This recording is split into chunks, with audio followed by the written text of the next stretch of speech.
these limbs its teeth remain, with marks that will not wear away, till I have done with this new day, which now is painful to these eyes, which have not seen the sun so rise for years. I cannot count them all. I lost their long and heavy score, when my last brother drooped and died, and I lay living by his side. They chained us each to a column stone, and we were three, yet each alone.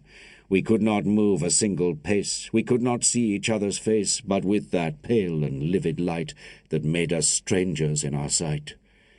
And thus together, yet apart, fettered in hand, but joined in heart, 'twas still some solace in the dearth of the pure elements of earth, to hearken to each other's speech, and each turn comforter to each, with some new hope or legend old, or song heroically bold.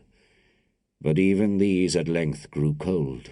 Our voices took a dreary tone, an echo of the dungeon stone, a grating sound, not full and free, as they of yore were wont to be. It might be fancy, but to me they never sounded like our own. I was the eldest of the three, and to uphold and cheer the rest I ought to do, and did my best, and each did well in his degree. The youngest, whom my father loved, because our mother's brow was given to him with eyes as blue as heaven.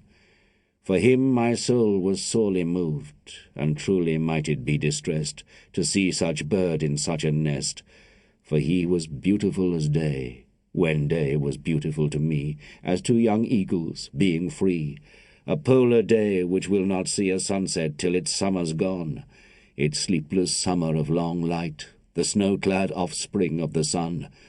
And thus he was as pure and bright, and in his natural spirit gay, with tears for naught but others' ills, and then they flowed like mountain rills, unless he could assuage the woe which he abhorred to view below. The other was as pure of mind, but formed to combat with his kind, strong in his frame, and of a mood which 'gainst the world in war had stood, and perished in the foremost rank with joy, but not in chains to pine. His spirit withered with their clank, I saw it silently decline. And so, perchance, in sooth did mine, but yet I forced it on to cheer those relics of a home so dear. He was a hunter of the hills, had followed there the deer and wolf. To him his dungeon was a gulf, and fettered feet the worst of ills.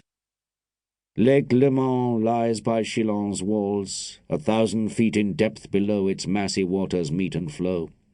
Thus much the fathom line was sent from Chillon's snow-white battlement, which round about the wave enthralls. A double dungeon wall and wave have made, and like a living grave below the surface of the lake the dark vault lies wherein we lay. We heard it ripple night and day. Sounding o'er our heads it knocked, and I have felt the winter's spray wash through the bars when winds were high and wanton in the happy sky. And then the very rock hath rocked, and I have felt it shake unshocked, because I could have smiled to see the death that would have set me free. I said my nearer brother pined, I said his mighty heart declined. He loathed and put away his food. It was not that 'twas coarse and rude, for we were used to hunters' fare, and for the like had little care. The milk drawn from the mountain goat was changed for water from the moat.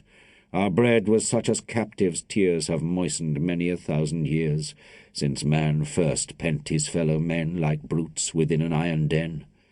But what were these to us or him?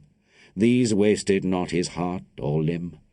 My brother's soul was of that mould which in a palace had grown cold, had his free breathing been denied the range of the steep mountain's side. But why delay the truth? He died. I saw, but could not hold his head, nor reach his dying hand, nor dead, though hard I strove, but strove in vain to rend and gnash my bonds in twain. He died, and they unlocked his chain, and scooped for him a shallow grave, even from the cold earth of our cave. I begged them as a boon to lay his corse in dust whereon the day might shine. It was a foolish thought, but then within my brain it wrought that even in death his free-born breast in such a dungeon